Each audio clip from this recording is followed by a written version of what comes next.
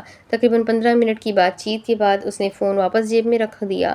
ابھی وہ پلٹا ہی تھا کہ اس کی نظر سامنے پورچ میں کھڑی شایان کی گاڑی پر پڑی۔ شایان کب آیا تھا اسے خبر ہی نہ ہوئی۔ 2 قدم آگے بڑھاتے ہی اچانک ہی اس کے دماغ میں جھماکا ہوا۔ وہ کسی میزائل کی طرح اڑتا ہوا لاؤنج میں داخل ہوا۔ شایان نہیں، ارمان نے منت کی تھی، مگر شایان نے اس کی منت کی پرواہ کیے بغیر ہی کتاب کا آخری صفحہ بھی نیست و نابود کر دیا۔ ارمان نے بہت افسوس سے اپنی کتاب کے بکھرے ہوئے صفحوں کو دیکھا جو کہ لاؤنج میں جگہ جگہ پھیلے ہوئے تھے۔ اپنی کتاب کی یہ حالت دیکھ کر ارمان کا دماغ گھما۔ وہ تیز تیز قدم اٹھاتا شایان تک آیا۔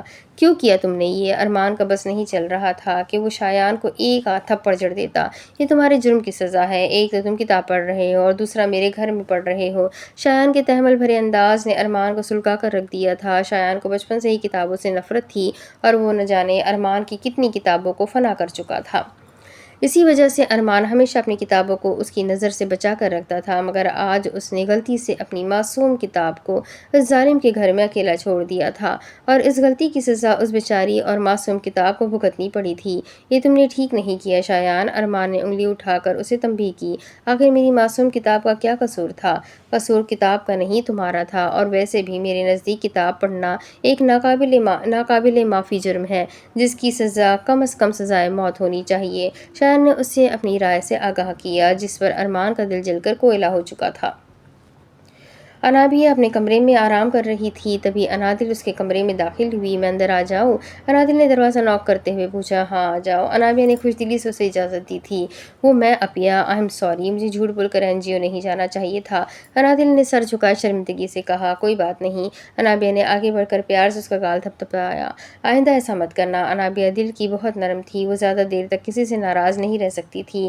میں آج یہیں سو جاؤں؟ ہاں کیوں نہیں؟ انادل کے ہاتھ میں موجود کتاب سے اسے پہلے ہی اس کے ارادوں کا علم ہو چکا تھا۔ بیا مسرت بیگم اپنا سر تھامے انابیہ کے کمرے میں داخل ہوئی تھی۔ کیا ہوا چچی جان، آپ ٹھیک تو ہے نا؟ انابیہ ان کی یہ حالت دیکھ کر پریشان ہو گئی اور انادل کو بھی فکر ہوئی۔ کچھ بھی ٹھیک نہیں ہے، بس تم کل مجھے ڈاکٹر کے پاس لے جانا۔ مجھے لگتا ہے کہ میری نظر کمزور ہو گئی ہے اور بڑھاپا بھی سر چڑھ کر بول رہا ہے۔ ایسا بھی کیا ہو گیا چچی جان؟ انابیہ کو اب واقعی فکر ستانے لگی۔ بیا اب میں تمہیں کیا بتاؤں، کل سے تمہارے چچا کی دوائی ڈھونڈ رہی تھی مگر کہیں مل ہی نہیں رہی تھی، اور ابھی میں کمرے میں گئی تو سامنے میز پر پڑی تھی۔ مجھے لگتا ہے میری نظر کافی کمزور ہو گئی ہے۔ ٹھیک ہے چچی جان، آپ فکر مت کریں، ہم کل چلیں گے۔ انابیہ نے انہیں دلاسا دیا تھا جبکہ انادل چہرے کے آگے کتاب رکھے اپنی ہنسی کنٹرول کرنے کی بھرپور کوشش کر رہی تھی۔ میں آپ کو کمرے میں چھوڑ آتی ہوں۔ انابیہ مسرت بیگم کو ان کے کمرے میں چھوڑنے چلی گئی۔ ان دونوں کے جانے کے بعد انادل کھل کر ہنسی تھی۔ سعد لاؤنج میں موجود صوفے پر منہ پھلائے بیٹھا تھا۔ سامنے شایان فون پر مصروف تھا جبکہ ارمان کچن میں کافی بنا رہا تھا۔ کیا ہے؟ سعد کے مسلسل گھورنے پر شایان جھنجھلا اٹھا۔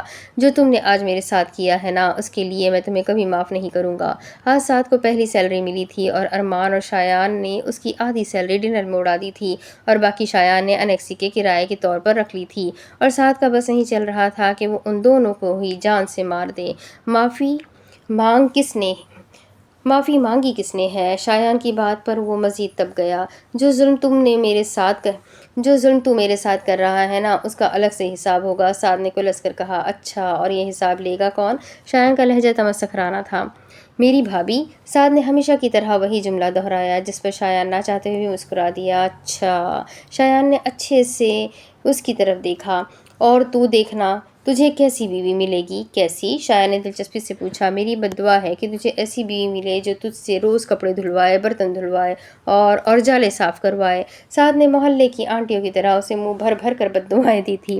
اور میری بد دعا ہے کہ تیری بیوی تجھے روز مارے۔ سعد نے ایک بار پھر اپنے دل کی بھڑاس نکالی تھی۔ اوہ ارمان، ساری بد دعائیں میں نے ہی دینی ہے تو بھی کچھ بول۔ سعد کی نظر ٹرے میں کافی لاتے ارمان پر پڑی۔ اچھا رک سوچنے دے۔ ارمان کو صبح والا واقعہ یاد آیا، کس طرح شایان نے اس کی کتاب کو صفحہ ہستی سے مٹایا تھا۔ ہاں میری بددعا ہے کہ تیری بیوی کتابوں کی دیوانی ہو اور تیرا سارا گھر اور کمرہ کتابوں سے بھر دے، آمین۔ دونوں نے ایک زبان کہا۔ یہ بیوی ہوگی یا ہٹلر؟ شایان ان کی بددعاؤں سے کافی محفوظ ہوا تھا۔ جیسی تیری حرکتیں ہیں نا، تجھے تو ہٹلر ہی ملنی چاہیے۔ ساتھ کا بس چلتا تو وہ شایان کو سولی پر ہی لٹکا دیتا۔ آخر اس نے پچھلے 1 مہینے سے اس معصوم پر اتنے ظلم جو کیے تھے۔ اچھا یہ سب چھوڑو، یہ بتاؤ تیاری کر لی نا تم نے؟ سعد نے منہ بسورے جواب دیا۔ کہاں کی تیاری؟ ارمان نے شکی نظر سے ان دونوں کی طرف دیکھا۔ کشمیر کی؟ شایان نے کافی کا سپ لیتے ہوئے جواب دیا۔ کیا تم دونوں مجھے چھوڑ کر گھومنے جا رہے ہو؟ ارمان کو اچھا خاصا صدمہ پہنچا۔ گھومنے نہیں جا رہے، ایک کام کے سلسلے میں جا رہے ہیں۔ شایان نے اس کی غلط فہمی دور کی۔ اچھا پھر ٹھیک ہے، ارمان کو تسلی ہوئی۔ کب جا رہے ہو؟ ابھی کچھ کنفرم نہیں ہے، شایان نے لاپرواہی سے جواب دیا۔ انادل صبح یونیورسٹی کے لیے تیار ہو رہی تھی، تبھی اس کے کمرے کا دروازہ ناک ہوا۔ اشفاق صاحب کو دیکھ کر اس نے فوراً سے اپنا دوپٹہ درست کیا تھا۔ کیا میں اندر آ جاؤں؟ ان کے لہجے سے ہمیشہ شفقت چھلکتی تھی۔ عنایا کو وہ ہمیشہ اپنے باپ جیسے لگتے تھے۔ چچا جان آپ پلیز آئیں نا، آپ کو کوئی کام تھا تو مجھے بلا لیتے، بلا وجہ زحمت کی آپ نے۔ اشفاق صاحب نے آگے بڑھ کر انادل کے سر پر ہاتھ رکھا تھا۔ کیوں میں اپنی بیٹی کے کمرے میں نہیں آ سکتا؟ آج کے ان کے لہجے میں صرف مٹھاس تھی۔ نہیں ایسی تو کوئی بات نہیں ہے۔ انادل تھوڑا خجل کا شکار ہوئی۔ آج میں اپنی بیٹی سے بہت ضروری بات کرنے آیا ہوں۔ اشفاق صاحب خود بھی بستر پر بیٹھ گئے اور انہوں نے انادل کو بھی ہاتھ کے اشارے سے بیٹھنے کا کہا۔ کیسی بات چچا جان؟ معیز کے حوالے سے؟ وہ اچھی طرح سمجھ چکی تھی کہ وہ کیا بات کرنے والے ہیں۔ کل میں بابا سے ہمارے رشتے کی بات کروں گا اور اگر وہ تم سے پوچھے تو تم ہاں کہو گی، وہ میرا مسئلہ ہے، میں انہیں منا لوں گا، بس تم ہاں ہی کہنا۔ بیٹا آپ سن رہی ہے نا؟ اشفاق صاحب کی آواز پر وہ ہوش کی دنیا میں واپس آئی۔ جی چچا جان، معیز آپ سے شادی کرنا چاہتا ہے۔ اشفاق صاحب کی بات پر اس نے نظریں جھکا لی اور اس کا دل تیزی سے دھڑکنے لگا۔ آپ یہ مت سمجھیے گا کہ میں معیز کے باپ ہونے کی حیثیت سے یہاں آیا ہوں، بلکہ میں تو یہاں اپنی بیٹی سے اس کی رضامندی پوچھنے آیا ہوں۔ اشفاق صاحب کی بات پر انادل نے نظر اٹھا کر ان کی طرف دیکھا۔ حیرت کی بات ہے، مجھے تو لگا تھا شاید آپ عپیہ کی طرح مجھے بھی اپنا فیصلہ سنائیں گے۔ نہ چاہتے ہوئے بھی وہ یہ شکوہ اپنی زبان پر لے آئی تھی، کیونکہ اس کے نزدیک انابیہ کے ساتھ زیادتی ہوئی تھی۔ اگر ذیشان واقعی کسی اور کو پسند کرتا تو پھر اس کی بہن کا کیا ہوتا؟ انادل کی بات پر انہوں نے ایک گہرا سانس خارج کیا۔ بیٹا آپ کا شکوہ بچا ہے، مگر اس وقت حالات مختلف تھے اور ذیشان اور معیز میں زمین آسمان کا فرق ہے، بالکل اسی طرح جیسے انابیہ اور انادل میں۔ ان کی شرارت سے کہے گئے آخری جملے پر مسکرا دی تھی۔ اگر آپ کو سوچنے کے لیے وقت چاہیے تو مجھے وقت نہیں چاہیے چچا جان، میں فیصلہ کر چکی ہوں۔ انادل کی آنکھ سے ایک آنسو گرا تھا، وہ اچھے سے جانتی تھی کہ اس کا یہ فیصلہ گھر میں ایک کوہرام برپا کر دے گا۔ میں معیز سے شادی نہیں کرنا چاہتی، یہ صرف انادل ہی جانتی تھی کہ اس نے یہ الفاظ کیسے ادا کیے تھے۔ اگر یہ مسرت کی وجہ سے ہے تو نہیں، یہ ان کی وجہ سے نہیں ہے، یہ میرا اپنا فیصلہ ہے۔ انادل نے بہت مشکل سے اپنے آنسوؤں پر قابو پایا تھا۔ وہ اشفاق صاحب کے سامنے رونا نہیں چاہتی تھی، کیونکہ اگر وہ ان کے سامنے روتی تو وہ یقیناً اس کی وجہ پوچھتے اور وہ وجہ نہیں بتا سکتی تھی۔ اچھا اگر اس کی وجہ معیز کا لاؤبالی پن ہے تو آپ بے فکر رہو، جب تک وہ بزنس سنبھالنے کے قابل نہیں ہو جاتا میں یہ شادی نہیں کرواؤں گا۔ اشفاق صاحب کو اپنے بیٹے کے لیے انکار سن کر دکھ ہوا تھا۔ ایسی کوئی بات نہیں ہے چچا جان، اگر آپ کہیں گے تو میں یہ شادی کر لوں گی، لیکن اگر بات میری رضامندی کی ہے تو میں معیز سے شادی نہیں کر سکتی۔ ٹھیک ہے بیٹے، میں آپ کے فیصلے کا احترام کرتا ہوں۔ اشفاق صاحب اٹھ کھڑے ہوئے تھے اور انہوں نے ایک بار پھر انادل کے سر پر ہاتھ رکھا اور باہر کی جانب بڑھ گئے۔ ان کے جانے کے بعد وہ پھوٹ پھوٹ کر روتی تھی۔ ہاں تو پھر کب ہو رہی ہے تمہاری شادی؟ مریم نے شرارت سے آنکھیں مٹکا کر پوچھا۔ ویسے یار کتنا مزہ آئے گا نا تمہاری اور معیز کی شادی پر، میں نے تو تھیم بھی سوچ لی ہے۔ اف دل، کب سے میں ہی پاگلوں کی طرح بولے جا رہی ہوں، تم بھی تو کچھ بولو۔ وہ لوگ کیفیٹیریا میں بیٹھے تھے۔ مریم انادل کے رشتے کو لے کر بہت ایکسائٹڈ تھی، مگر انادل کی دیر پا خاموشی اب اسے پریشانی میں مبتلا کر گئی تھی۔ کوئی شادی نہیں ہو رہی۔ خود پر قابو پانے کی بھرپور کوشش کے باوجود بھی اس کی زبان لڑکھڑائی تھی۔ کیا مطلب؟ مطلب یہ کہ میں انکار کر چکی ہوں۔ انادل کی آنکھوں سے لڑیوں کی صورت میں آنسو بہنا شروع ہو گئے۔ انکار کے فوراً بعد وہ یونیورسٹی آ گئی تھی اور عنایا بھی آج یونیورسٹی نہیں آئی تھی، لہٰذا فی الحال اسے کسی قسم کے سوالات کا جواب نہیں دینا پڑا تھا، مگر گھر جا کر اسے ضرور سب سوالات کے جواب دینے تھے، مگر اس کے پاس تو کسی سوال کا کوئی جواب تھا ہی نہیں۔ کیا؟ کیوں؟ تم مذاق کر رہی ہو نا؟ مریم چاہ کر بھی اس بات پر یقین نہ کر پائی، کیونکہ وہ اچھے سے معیز اور انادل کے تعلق کے بارے میں واقف تھی۔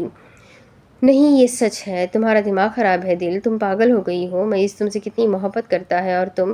مریم اس پر پھٹ پڑی تھی۔ محبت؟ ہوں، مجھے بھی یہی لگتا تھا، مگر میں غلط تھی، وہ مجھ سے محبت نہیں کرتا۔ انادیلہ اب مزید اپنے آنسوؤں کا گلا گھونٹ چکی، وہ مریم کے سامنے پھوٹ پھوٹ کر گلا نہ گھونٹ سکی، مریم کے سامنے پھوٹ پھوٹ کر رو دی۔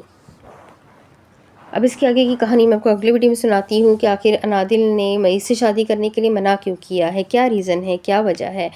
تو بس یہ جاننے کے لیے میرے ساتھ بنے رہیں، ویڈیو کو لائک کریں، چینل کو سبسکرائب کریں، بیل آئیکن کو ضرور دبائیں، اپنے کانٹیکٹس میں ناول کو شیئر ضرور کریں کیونکہ رائٹر کا حق ہوتا ہے۔ تو چلے ملتے ہیں اگلی ویڈیو میں، تب تک کے لیے اپنا خوب سارا خیال رکھے، مجھے بھی دعاؤں میں یاد رکھے۔ اللہ حافظ۔